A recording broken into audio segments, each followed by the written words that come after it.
बहुत समय पहले की बात है। सोनपुर नाम का एक छोटा सा गांव था जहां के लोग खाने के बहुत शौकीन थे।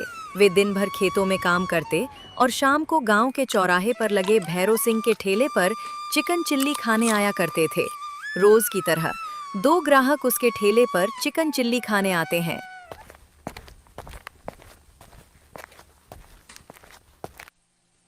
वाह भैरो भाई, मान गए। इस जानलेवा गर्मी में भी तुम्हारी चिकन चिल्ली खाते ही बदन में फुर्ती आ जाती है। क्या जादू करते हो कढ़ाई में? जरा हमें भी तो सिखाओ, ताकि कभी कभार घर पर भी ऐसा जायका चखने को मिल जाए। अरे रमेश भाई, घर की मुर्गी दाल बराबर होती है। अगर ये हुनर का नुस्खा मैंने गांव में ढिंडोरा पीट कर बता दिया तो मेरा तो सूपरा ही साफ हो जाएगा ना। ये स्वाद ही तो इस भैरों की सल्तनत है। अरे भैया, पूरे गांव को मत बताओ, बस हमारे कान में फूंक दो।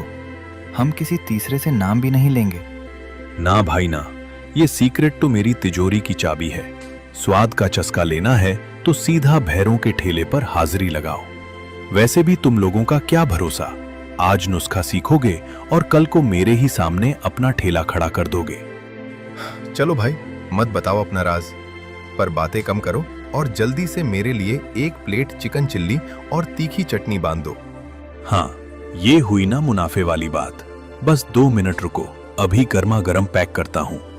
धंधा चोखा चल रहा था और भैरों की जेबें नोटों से गर्म हो रही थीं।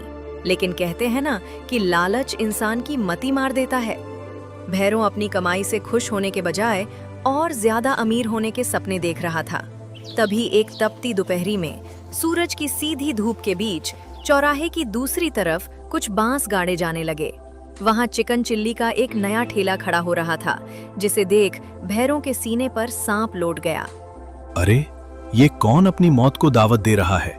मेरी आंखों के सामने मेरे ही धंधे को टक्कर देने के लिए ठेला लगा रहा है। इस भैरों के रहते कोई दूसरा यहाँ पैर भी नहीं पसार सकता। अभी जाकर इसकी अक्ल ठिकाने लगाता हूँ। गुस्से से लाल, पैर पटकता हुआ भैरों उस नए ठेले की तरफ बढ़ा। वहां मदन नाम का एक बेहद सीधा सादा और फटेहाल युवक अपनी नई शुरुआत की उम्मीद में बर्तन सेट कर रहा था। भैरों ने जाते ही उस पर धौंस जमाना शुरू कर दिया।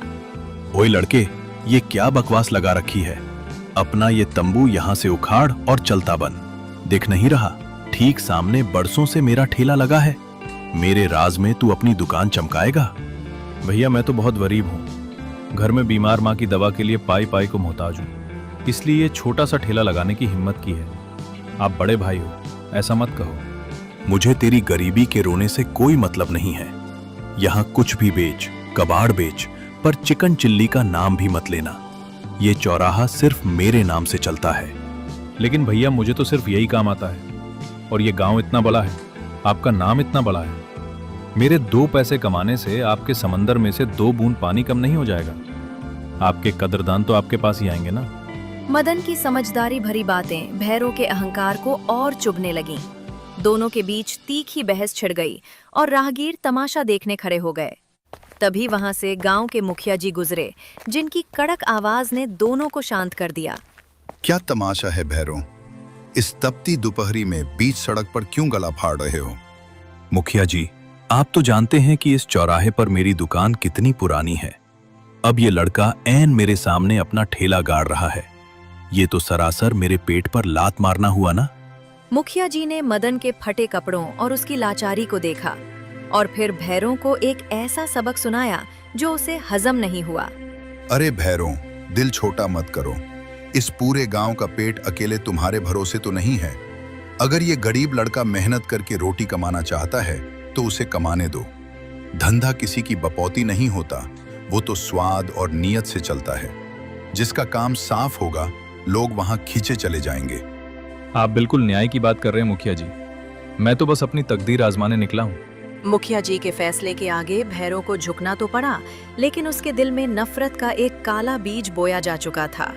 मदन ने अपना ठेला शुरू कर दिया और यहाँ भैरों अपने ठेले के पीछे खड़ा होकर एक खतरनाक साजिश बुनने लगा।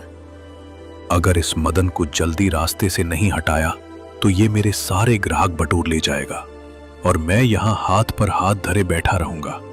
मैं इसकी दुकान की बत्ती गुल करके रहूंगा, चाहे मुझे अपनी जेब से घाटा ही क्यों ना उठाना पड़े। अपने काले इरादे को पूरा करने के लिए भैरव ने पहला पैंतरा चला।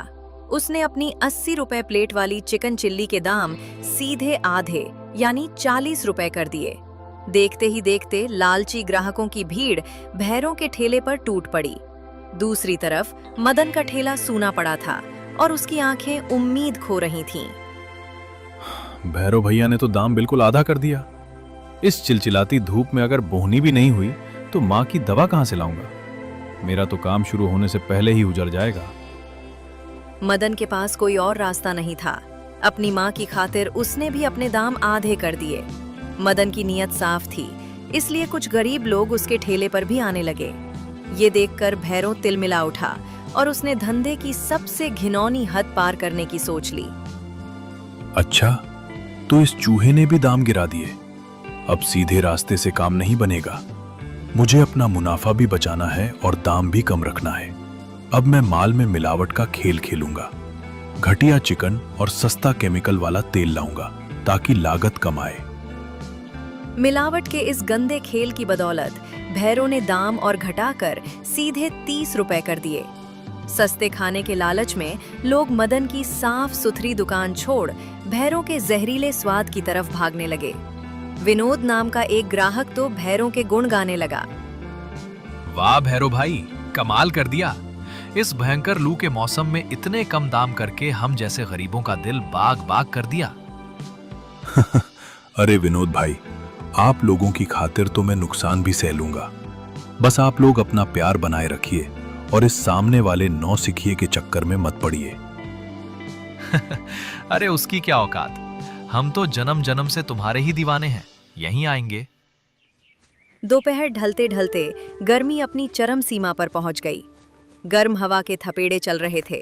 तभी धूप से बेहाल एक बूढ़ा लाचार आदमी हांफता हुआ भैरव के ठेले के पास आकर रुका। भूख और प्यास से उसका पूरा शरीर कांप रहा था। बेटा, बड़ी जानलेवा धूप है, हलक सूख रहा है। ये गरम गरम चिकन चिल्ली कितने की दी बाबू? पूरे 30 रुपए प्लेट है बाबा, बताओ लगा दूं? उस बूढ़े ने कांपते हाथों से अपनी फटी जेब टटोली और कुछ सिक्के भैरव के सामने रख दिए, जिसे देखकर भैरव का चेहरा गुस्से से तन गया। बेटा, मेरी फटी जेब में तो बस ये 10 रुपए के सिक्के हैं। सुबह से पेट में अन्न का एक दाना नहीं गया। गर्मी से चक्कर आ रहे हैं। इतने में जो थोड़ा बहुत आ सके दे दो ना बेटा। ए बुढ़े, आगे बढ़। यहां कोई लंगर नहीं चल रहा है जो मुफ्त में बांटता फिरूं। पहले ही आधे दाम पर बेच रहा हूं, ऊपर से तुम्हें 10 रुपए में चाहिए। जब जेब में पूरे पैसे खनके तब आना। यहां खड़े होकर धंधा मत खोटी करो। भैरव की इस बेरुखी को मदन चुपचाप देख रहा था। उसका दिल पसीज गया।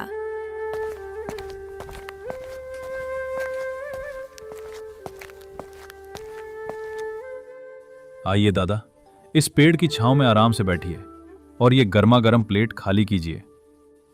लेकिन बेटा, मैंने कहा ना कि मेरे पास इस ठाठ के पैसे नहीं हैं। दादा, माँ कहती है कि भूखे को खाना खिलाने से जो दुआ मिलती है वो दौलत से बढ़कर होती है। आप बस बिना संकोच के खाइए, पैसों की बात बीच में मत लाइए। पेट की आग शांत होने के बाद उस बुजुर्ग की आंखों में सजल आंसू आ गए। उन्होंने मदन के सिर पर हाथ रखा और उनकी जुबान से निकले वो शब्द मानो भविष्य की कोई चेतावनी थे। जीते रहो बेटा। इस पन तपती दोपहर में तुमने एक बेसहारा का पेट पाला है। मेरी आत्मा से दुआ निकल रही है। जो तुम्हारा बुरा चाहेगा उसका खुद का सर्वनाश निश्चित है। दिन बीतते गए। भैरव घटिया और सड़ा हुआ माल बेचकर पैसे तो बचा रहा था, लेकिन गांव के लोग उसकी दुकान का खाना खाकर बीमार पड़ने लगे थे। मदन से उसकी नफरत अब एक पागलपन बन चुकी थी। एक काली रात जब पूरा गांव गहरी नींद में था, भैरव के दिमाग में एक आखिरी शैतानी आइडिया आया। इस मदन की वजह से मेरा मुनाफा कौड़ियों के भाव हो गया है। क्यों ना आज रात को जब पूरा गांव सो रहा हो, मैं चुपके से इसका ठेला ही तहस नहस कर दूं। ना रहेगा बांस, ना बजेगी बांसुरी। अपनी इस साजिश को अंजाम देकर भैरव चैन से सो गया। लेकिन अगली सुबह जब सूरज उगा तो चौराहे पर मदन की चीखों ने सन्नाटा तोड़ दिया। मदन का सुंदर ठेला मलबे में तब्दील हो चुका था और उसकी पूरी गृहस्थी सड़क पर बिखरी पड़ी थी। हे भगवान, ये किस जालिम ने जुल्म किया है। मेरा इकलौता आसरा छीन लिया। अब मैं अपनी बूढ़ी माँ की दवा कहाँ से लाऊंगा। सब कुछ लूट गया मेरा। मदन का रोना सुनकर गांव वाले दौड़ पड़े। उस भीड़ में भैरव भी शामिल था, जो अपने चेहरे पर झूठी हमदर्दी का मुखौटा लगाए मदन के घावों पर नमक छिड़कने आया था। ये नीच हरकत सिर्फ आपकी हो सकती है भैरव भैया। आप ही दिन रात मुझसे खार खाते थे। आपने ही मेरी रोजी रोटी का गला घोंटा है। अपनी जुबान को लगाम दे लड़के। मुखिया जी देखिए इसे, खुद का ठेला संभाल नहीं पाया और कीचड़ मुझ पर उछाल रहा है। मैं भला ऐसा घटिया काम क्यों करूंगा। मदन बैरों सालों से यहाँ इज्जत की कमाई खा रहा है। वो ऐसा ओछा काम कभी नहीं कर सकता। कोई सबूत न होने के कारण बेकसूर मदन अपनी किस्मत को कोसता हुआ रोते रोते वहां से चला गया। इसके बाद कई दिन बीत गए। मदन का ठेला गायब था और भैरों की मोनोपोली फिर से कायम हो चुकी थी। अब उसने अपनी असली फितरत दिखाई और चिकन चिल्ली के दाम सीधे 80 रुपए प्लेट कर दिए और लोग मजबूरी में उसे पैसे देने लगे। लेकिन पाप का घड़ा एक दिन जरूर भरता है। एक शाम मुखिया जी खुद भैरों के ठेले पर औचक निरीक्षण के लिए पहुँचे और उसके बढ़े हुए दामों को देखकर उनका माथा ठनक गया। ये क्या अंधेर गर्दी है भैरों। मदन क्या हटा, तुमने तो सीधे लोगों की जेब पर डाका डालना शुरू कर दिया। दाम आसमान पर पहुंचा दिए। अरे मुखिया जी, क्या बताऊं, बाजार में कच्चे माल के दाम आसमान छू रहे हैं और मैं अपने गांव वालों की सेहत से समझौता नहीं करना चाहता, इसलिए थोड़ा दाम बढ़ाना पड़ा। मुखिया जी चुपचाप चेतावनी देकर चले गए, लेकिन उनके मन में शक का बीज पैदा हो चुका था। 2 दिन बाद अचानक भैरों को मुखिया जी के घर से बुलावा आया। जब वो वहाँ पहुँचा तो कमरे का माहौल देखकर उसके होश उड़ गए। वहाँ मदन पहले से खड़ा था और मुखिया जी की आंखें गुस्से से जल रही थीं। क्यों भैरों, इस सच में कितनी सच्चाई है कि तुम लोगों को सड़ा हुआ माल परोस रहे हो और मदन का ठेला भी रात के अंधेरे में तुमने ही मटियामेट करवाया था। अचानक हुए इस हमले से भैरों के पैरों तले जमीन खिसक गई। उसने लड़खड़ाती जुबान से खुद का बचाव करने की आखिरी नाकाम कोशिश की। ये सरासर झूठ है मुखिया जी। ये मदन मुझसे पुराना बदला भुनाने के लिए झूठे जाल बुन रहा है। मेरा इस सब से कोई लेना देना नहीं है। अच्छा मुखिया जी, जरा इस मदन से पूछिए कि इसे कैसे पता चला कि मैंने ही ये सब किया है। भैरों, मदन ने तो मेरे सामने जुबान तक नहीं खोली कि ये काम तुम्हारा है। फिर तुमने सीधे उसी का नाम क्यों लिया। चोर के पैर नहीं होते, तुम खुद अपने जाल में फंस गए। भैरों की अपनी ही जुबान ने उसकी चोरी पकड़ ली थी। वो चारों तरफ से घिर चुका था। तभी मुखिया जी ने एक आवाज लगाई और पीछे से सुखिया उनके पास आया, जिसे देखकर भैरों का बचा खुचा हौसला भी टूट गया। मुखिया जी, जब ये यहाँ खड़ा है तो इसके अलावा और कौन मेरे खिलाफ कान भरेगा। गलत, मदन ने नहीं बल्कि सुखिया ने मेरे सामने आकर अपना गुनाह कबूला है। उसने साफ कहा है कि तुमने ही उसे चंद रुपयों का लालच देकर मदन का ठेला तोड़वाया था। हाँ मुखिया जी, मैं गवाह हूँ। इस भैरों ने ही मुझे पैसे देकर मदन का ठेला नष्ट करवाया था। ये ऊपर से शरीफ बनता है पर अंदर से महालालची है और लोगों को सड़ा चिकन खिलाता है। सच की रोशनी के सामने भैरों का झूठ का महल ताश के पत्तों की तरह ढह गया। मदन की आंखों में बरसों का दर्द और आज के न्याय की चमक साफ दिख रही थी।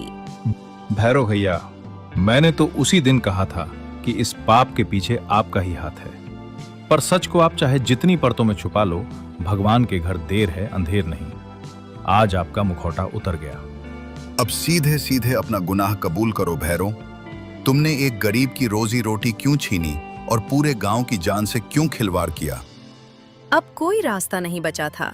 भैरव घुटनों के बल बैठ गया और उसके घमंड के आंसू कीचड़ में मिलने लगे।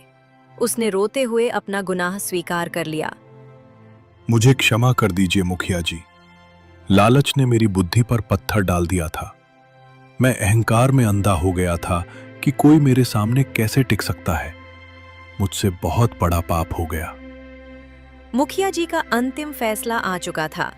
सफाई मत दो भैरों, तुमने जो गुनाह किया है उसकी सजा तो भुगतनी होगी।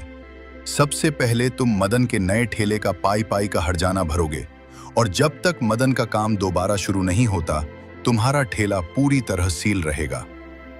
इस घटना ने भैरों की आत्मा को अंदर तक झकझोर दिया। उसने पूरे गांव से माफी मांगी और मदन को एक आलीशान नया ठेला खड़ा करके दिया। समय बदला और भैरों की नीयत भी बदल गई। अब वो बिना किसी मिलावट के पूरी ईमानदारी से साफ सुथरा माल बेचता है और दोनों चौराहे पर सम्मान से अपना अपना ठेला लगाते हैं। तो प्यारे दोस्तों, इस कहानी से हमें सीख